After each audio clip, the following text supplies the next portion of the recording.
Virtual summits are an undervalued lead generation tool, but they can be a powerful way to build leads when you know how to conduct them.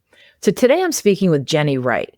Jennie is a lead generation strategist specializing in creating profitable virtual summits. And she's the host of Acquire podcast. She's hosted hundreds of successful summits and is joining us today to tell you how you can do it too. You're listening to the High Conversion Health Marketer Podcast, the show that helps you craft memorable copy and messaging that connects, captivates, and converts. My name is Linda Malone. I am a certified conversion copywriter and founder of The Copyworks. I'm also an award-winning content writer whose copy regularly lands my clients major contracts. My mission is to help you, the health and fitness marketer, attract your ideal customer with copy they can't resist so you can grow your business. In this episode, Jennie will share what makes virtual summits such powerful lead magnets and generators, how to start your own summit, how to attract your ideal audience, and also how to keep them engaged once they're on the summit, how to promote your summit, and a whole lot more. So side note, before we get started, just a reminder that this is the last episode that I will be recording for now for at least a few months. After 4 years of weekly shows, I'm just taking a summer breather. You know, if you didn't catch my solo update from last week, I suggest going back to listen to that for the full explanation if you're interested. I just didn't want to miss a chance to share this particular conversation with you.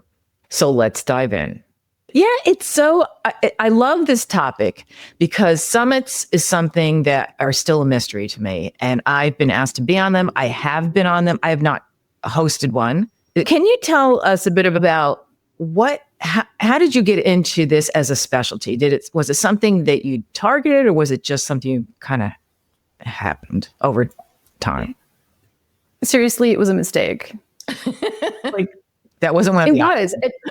No, it was a total mistake. So I was working in corporate and the company that I was working for downsized. And so I was packaged out and I had this package and I was trying to figure out what the heck I was going to do. And I wanted to learn online marketing. I needed to find a way to break into it. Didn't know how. And the only way I could think of was Fiverr. Remember that? What Fiverr was? So it was like a gig economy website, right? So still you around. earn $5. Okay. Yeah, it is. And so you earn like $5 a gig, but to the person doing the gig, you make $4.33, by the way. Wow. And so I went on there and I started doing like website evaluations and I was doing some copywriting and a couple other things. Anything that people needed, I was trying to figure out how to do. And this girl hired me to do research for what she called a virtual summit or a telesummit back in the day. Okay. So she hired me for this virtual telesummit to do research to find speakers. And I found speakers for it. And I'm like, what the heck is this telesummit stuff? Like, this is interesting to me. And I'm like you, I ask a million questions. And I got her on a call. We were on Skype because that was the way to communicate in the day. Right. And we got on Skype and I asked 50,000 questions. Every permutation I could think of what a summit was. And I'm like, I think I could do these. And she said, I work for a coach, a big coach who runs a coaching group who teaches people how to do summits. I can probably get you a deal. You can get in there and then you'll have your like pick and choosing of all the potential clients you could get because they all need somebody to build these summits. Uh-huh. So I did that. I joined the group and I paid a discounted price and there was 123 people in the group. Mm-hmm. And I ended up closing over 30 of them as my clients, my first summit clients. My first client, I charged $300 for a summit, if you can believe it. Wow. And I had 18 clients. I went from 0 to 18 clients like in a week. And before the end of the year, I'd had my first like 35 clients. Wow. That's amazing. Yeah, I'm surprised. So Fiverr, I've never tried to sell my services on Fiverr, even when I was just starting out. But yeah, did you start at actually $5 for a gig? I did. Really? I did. I started at $5, but you quickly, so if you get positive reviews, you quickly can then change the price of your gig. And I was putting it to $40, $50, $80, $100 and stuff like that. And so I was charging more. So that person who hired me for research paid like $120. Oh, interesting. Yeah. So can you describe for people who don't know what actually is a virtual summit? I mean, most people probably do know, but how would you describe it? I would describe it as a list injection. So it's a way to add very targeted, very niched in leads into your business in a very in an injection style. So it's usually you plan these things, they're about 90 days to kind of plan and figure out if you're the host. And what you're doing is the host is creating the opportunity to borrow other people's audiences. So by accumulating a group of expert speakers, it doesn't matter how many, 10, 20, 30, 40, you are asking those speakers to do an interview in return for promoting the event. And as a result, you as the host grow your list, right? Your email list. You can launch a business off a summit. I've launched hundreds of businesses off of summits. And so you're borrowing other people's audiences. And as we know, organic translates and converts better than cold traffic. So you're paying less for the traffic than you would if you had a paid ads account. Right. Right. So you're paying $2 or less a lead, which is huge. I just did a summit for a client. We had paid leads. We were paying $19 per lead. Wow. Right. Big difference. Yeah. Big difference. I'm not good at math, but even I can figure that out. Yeah, exactly. I'm not good at math either, but I know that one. And so you're borrowing other people's audience. You are pre-recording the interviews, or you can do them live. There's all sorts of different ways you can do a summit. There's no prescriptive way. Mm-hmm. And you set a date and say, oh, it's going to come out on May 1st. It's going to last for 3 days. There's going to be 30 speakers, so 10 speakers a day. And then the goal of the event is to shorten the sales cycle, right? So instead of just having a lead magnet or a series of webinars, you host a 3-day summit, you get 1,000, 1,500, 2,000 leads into your list, and then you're able to do a conversion event, a sales event, like webinars, challenges, sales calls, and so on. And a summit shortens the time period from being able to attract a lead to closing a lead, if done right. That's so interesting. So as a copywriter, so say I wanted to host a summit, and what type of people would I want to have on it? So people and maybe different copywriters who are in niches that are outside of mine, marketing people, what kind of... So you're always starting from the end goal backwards. So let's just say, as an example, Linda, you wanted to host a summit, you wanted to get clients in the health and wellness space that need a website revamp, that want copy done. And so your summit would reverse engineer that. So you wouldn't necessarily have copywriters. You would have graphic designers, an expert in AI, a website builder. You would have people that are niche adjacent to what you do. Now, I believe in collaboration over competition. So would you have another copywriter? Possibly. But somebody maybe who doesn't talk about high conversion copy like you do, and talks about copy in a different way. Okay. Right? And you would also have a sales specialist or something on there. Basically, anybody who has your ideal client on their list.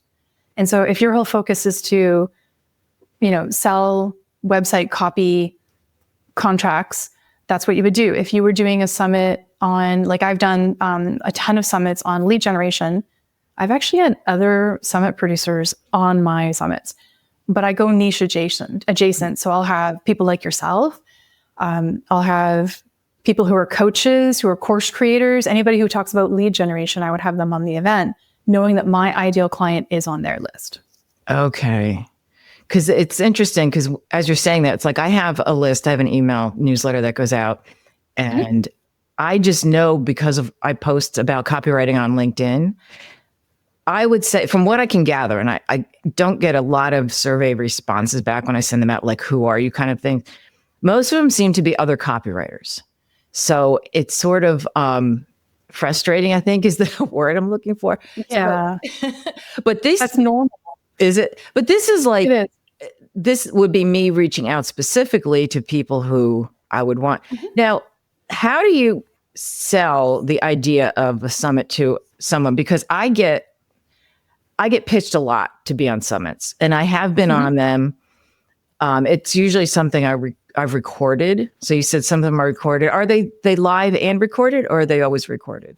Yes, and so yes, they're pre-recorded, and yes, you can do some of the interviews live. You can do all the interviews live. You can not do all the interviews live. It becomes very bespoke. There is no one size fits all with the summit. So you can have 12 speakers, you can have 24, you can have 46. You can do all pre-recorded, a mixture of pre-recorded and live, or all live. Mm-hmm. Anything you want to do. It has to do with your audience. So it doesn't have to do with the summit. Think of the summit as a living thing. And you're imparting a personality onto it in order to speak to your ideal client. So if that summit had a personality, what would they need to have in order to attract your ideal client and also speak to them in a positive way? So if your ideal audience is like super, super busy and has maybe 25 minutes in a day, you're going to do pre-recorded, right? If your audience has more time, I did a summit all about sleep for a client. There's so many jokes in there, right? I know, right? But the client was a sleep expert. Interesting. So we did a summit about sleep. This one was particularly geared towards new moms who couldn't get their babies to sleep through the night. And how could they do that? Mm-hmm. So we had a co-sleeping expert. We had all the different kinds of experts that could be on this kind of event. And because it was for new moms, we did audio only. And so these moms could listen to it while their babies were napping or whatnot. And it was all pre-recorded. Mm-hmm. We did another summit for that client, and we did it all live. Now, this sleep summit was a totally different topic, but still in the realm of sleep. It was about women in menopause. And so we did all live. We did 3 live interviews a day, and we did it all around the lunch hour and did it that way. So we got perimenopausal and menopausal women during their lunch hour at work. Oh, interesting. Do you see? I would think there'd be a big difference in the number of people who show up, though. If it's live, is it also recorded too, so that they could, if they're not able to? Okay. Yeah, 100%. I did a summit probably about 5 or 6 years ago, and Condoleezza Rice was one of the experts on it, and it was live. And that summit wasn't free; it was a paid summit. You could get SHRM credits for it. So if you were in HR, you could get like SHRM credits towards it. And that summit was held in the 4 to 5 o'clock in the afternoon, like end of day work day. And that was specifically for people who, were attending work and could plan that as like their end of day kind of thing that they were listening to or watching. And that did pretty well. Yeah. So the moral of the story is you have to understand not only your ideal client, but you also have to build the summit around that ideal client and give it a personality so that it supports what you're trying to do. That makes a lot of sense. Yeah. And getting back to that question. So when people pitch me to be on a summit, I've done a couple, but I've never seen an uptick on my own. And it's been a long time since I've done one, but I didn't see any difference in my leads. Like I thought, because I was assured by the host, we're going to put you out there and you're going to get all these new people. And for that reason, I'm playing devil's advocate here. So for that reason, I'm really hesitant, So what would make the difference between attracting like these high quality speakers and having them feel like I do right now, which is like, is it really worth it? Like what makes a difference? So at the time that we're recording this, I am a speaker on a summit at this exact moment, and the summit is live. And I am watching the ticker on my email as we're talking incrementally go up. Just since we started this podcast, I've gotten 10 registrations on my lead magnet from this summit alone. I've had 40 today already. Wow. Okay. I got 25 yesterday. I expect to get another 40 tomorrow. So I'm going to net 100 new leads for a 25-minute interview on this summit. Now, why is that different from your experience? A couple of reasons. One, is the summit niched in properly? This one that I'm on is niched in. So I'm really selective about the ones that I'll be on. Obviously, I produce them, so I'm really selective. Right. I've had the conversation with the summit host. And actually, this summit is actually a previous client of mine. So I did her first summit, taught her how to do them. So she's doing it now, so I trust her. And my ideal client is on this list because the summit is niched in. I know some of the people on the event, so I know they're going to promote because they promote on some of the summits that I'm on. The host promotes like a mofo. So she's out there promoting crazily, doing a good job. Now, do you know this off the offset? No, but you start to learn by looking at them and having the conversation with the summit host. Like I always insist on getting a call or being on a call with the summit host and just learning more. 15 minutes out of my day to make sure this is worth my time. Right. And I also make sure that my lead magnet is the right lead magnet for the summit itself. And so I have 5 or 6 different lead magnets that I cycle through depending on what the summit is. Mm-hmm. And so for this particular one, mine is called Guest Speaker Advantage. It's a how to be a better guest speaker, funny enough. And that one is, I'm going to have 100 new leads by the end of tomorrow. I'm positive of it. If I'm on a summit all about lead attraction, I'll use my lead attraction bundle. And on some summits, I'll get like 240 new leads. And you know what? I was on a summit about 8 months ago and I got about 5 leads. Mm-hmm. My bad, not the right fit. Those mistakes happen, but you know what? Overall, it is in your best interest and you will always end up on top overall if you continue to do them on a repetitive basis. That's interesting. So is it more important or equally important for the host to promote the summit and the speaker themselves? I guess it depends on the size of the audience, right? Like if the speaker doesn't have a big audience, then it could fall. Yeah. So there's 2 ways to look at that. If the speaker doesn't have a big audience, then you're relying on the other speakers and the host to fill the gap. This is where paid advertising should be a consideration. Mm-hmm. And you do want to have a mix of speakers, okay? Like I'm going to tell you right now that having the big names honestly does not do for you what you think it will. Big name speakers are not the draw. I did a summit once, like I said, there was a Condoleezza Rice. I've done a summit with the second in command to Tim Robbins. I've done a summit with, a really high up person, not Deepak Chopra, but very much like that person.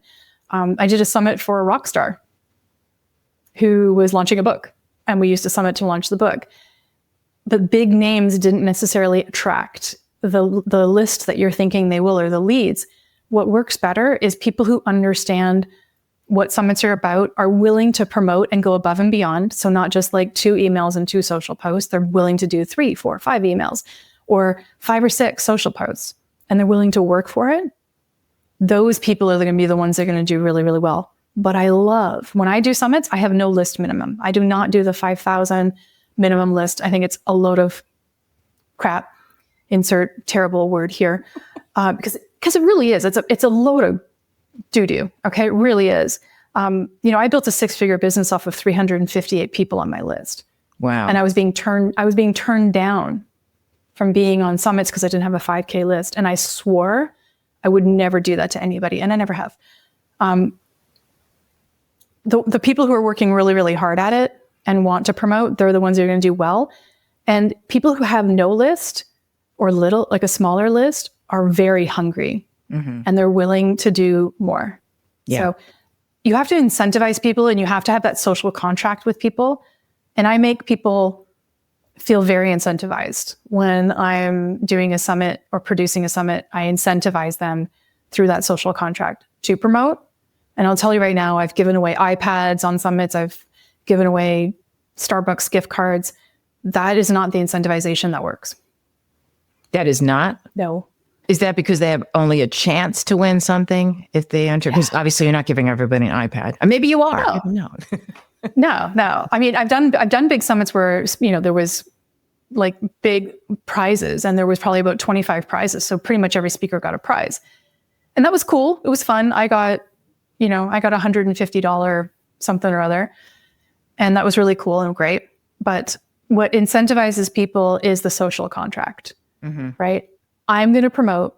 And my expectation is, Linda, that as a result of me promoting, that you will promote. And it's totally okay if you don't want to promote, but I'm telling you, like, just transparently, if you don't want to, then I will make the decision that benefits my business in the long run. And that will most likely be that I'll remove you from the summit. So if you want to be on this, let's have that agreement right now that we will both do our promotional jobs. Yeah.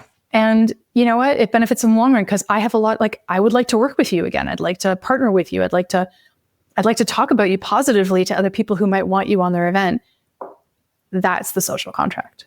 So you really do make sure that you know the person. Like you said, you get on a call with them, so you get a vibe from them. That makes so much sense because the people who've pitched me, and again, this was years ago. I haven't been pitched in a while, but I did have one person I remember thinking, I don't even know her, or I may have heard of her. And then I got bombarded with the emails and I just didn't feel like it was a fit. And I didn't really, I think I might've responded and said, I don't think so. But the ones that I did, again, I didn't know the people that well. So this would make a huge difference. It's like they always say about, social networking and even LinkedIn.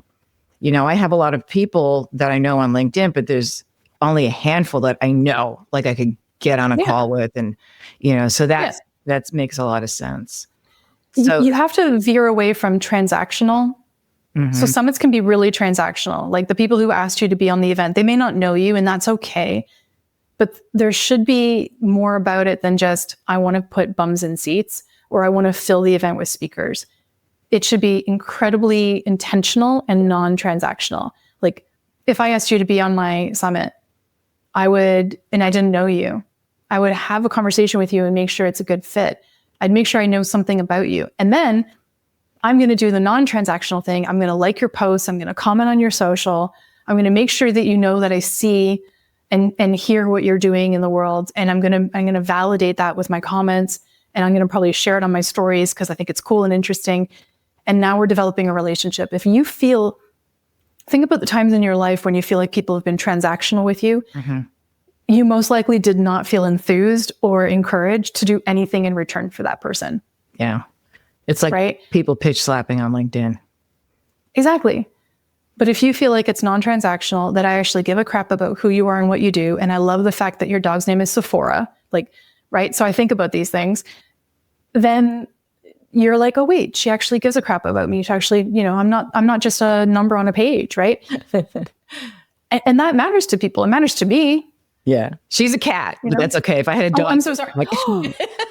I got it wrong, guys. Okay, so see, that was really transactional. No, you know what though? You remembered that I had a pet named Sephora, and that's more than pet. most. I should have said pet. Pet named Sephora. That and you have gorgeous hair. So so strategies for keeping attendees engaged and excited throughout. So first of all, how long is a typical summit? A day, 2 days, 3 days, a weekend? Depends on how many speakers, right? So if it's a 12-person or 12 expert summit, you can do that in a day or you can do it in 2 days. If you have 45 speakers, that's a 3 or 4 day. It really, again, this is all dependent on your audience. It also depends on you, right? So if having 24 speakers feels incredibly overwhelming, then do a summit with 12. If you are the social belle of the ball and you love talking to people and you don't get tired, like the introverts of the world, i.e. me, by talking to people nonstop all day, then, 40 speakers is going to feel like a lot. But for some people, it doesn't. Yeah. Engagement strategies, again, are wild and varied. One of the summits that I did a couple of years ago, we had a DJ who would hype every day going into it and just literally do a DJ set for about 40 minutes to get everybody hyped up for the day. And then you would go into the interviews would be released. I thought it was funny. That's funny. But it was great for the audience. The audience loved it. I had another one that was about 5 years ago that we did sunrise yoga. So every morning the host would do a yoga flow for 30 minutes, music. She had somebody in the room doing the what do you call it? The bowls, Oh, singing bowls? Yeah. Yes, thank you. Singing bowls. We did sunrise yoga. I did another summit. This is the best one. I did another summit where all the speakers were sent a speaker gift. They were sent a beautiful cashmere scarf and a lovely set of wine glasses. Wow. And so we had a bring your wine and get online every night of the summit. And the speakers all wore their beautiful cashmere scarves. They were all different colors chosen for the person's complexion kind of thing, like yellow and, all that kind of stuff. And everybody had these beautiful wine glasses and there was get online, bring your wine kind of thing. And we did that with all of the speakers and also the registrants, and everybody came with their drink and everybody had a really good time. That was during the pandemic, so it was perfect, right? Everybody was having a very nice time that time. So it really does depend on what we can do, but you have to think outside of the box. Right. You have to think of what would get people going and, what would interest people, and then just make it happen. And so creativity obviously is a big part of this. Just like you said, just thinking, in original ways. Where do summits fall as far as popularity nowadays? Like you hear about different trends coming and going. Are they fading? Are they rising? Are they increasing in popularity? Do you know? Funny enough, right before the pandemic, they faded a bit, and summits were getting a lot of flack. So in 2018, 2019, there was a bit of flack coming the way of summits. And it wasn't that summits were bad. It was just a trend of let's bulk against the norm, I guess, because summits have been around for so long. And then during the pandemic, summits soared again, right? Because we couldn't get together in person, couldn't go to Florida and go to a conference. So we did them online. Since the pandemic has ceased and people are out and about, summits are still here. They're doing really, really well. And a lot of people who were doing in-person conferences have decided just to stick with summits because they don't want to have to spend the thousands of dollars on an in-person conference when they can spend very little on a summit, a fraction of the cost, and make the same, if not more. Yeah. And it's so much easier. So they're doing well. I would think. Yeah. That is so, because it's something that it's really sparked my interest talking to you about this, because I kind of brushed them aside it's just not something that can work. But clearly it can when you know what you're doing. It's like podcasting when, now, the whole analogy I was going to use just left me. But, I know what I was going to say. When you were talking about having somebody popular or very well known, it's like because people say, get somebody famous on your podcast. But they don't do anything to promote your show. They don't have to promote it because they are. So they're big. Yeah. So it doesn't work that way. So it's the same way, it sounds like, with summits. And so you have a summit success blueprint. What is that exactly? And can you tell me about it? I can. So Summit Success Blueprint is a lot of the strategies that we've been talking about today, but more in depth, in order to help your summit be really, really successful. And a lot of it, I'll give you a little bit of a spoiler. It's planning, right? Best laid plans. The best summit is a well-planned summit. So I give you a lot of the tools and strategies that will help set you up for success. I find with anything new, different, scary, or hard, if you can just get past that first obstacle, so getting your first speaker, figuring out the date, figuring out the name of the summit, the things that people feel are really big and hard, if you can get over that one obstacle, things start falling into place. Mm-hmm. And that's what this is about. It's about giving you the strategies so that you're not hitting those roadblocks and not hitting an impossible thing to overcome, so that the summit feels doable. Yeah. And so you can get it done. Because it seems overwhelming when you just kind of think about, like you said, when you were saying 12 people or 24 people, and immediately my brain is going, I'm already loaded. There's just no way. It's so much easier than you think. That's the funny part. Because you're working with a producer like me, who's done over 450 summits, I'm almost at 460. I mean, I can do this with my eyes closed and my both hands tied behind my back, basically. And I provide all the stuff that my clients need. So it doesn't feel overwhelming. And I take that overwhelm out and I provide enough time so that it feels smooth and enjoyable and something that fits into your life. And I'm not going to say that it isn't hard work, because it is, but it is not overwhelming when it's done right.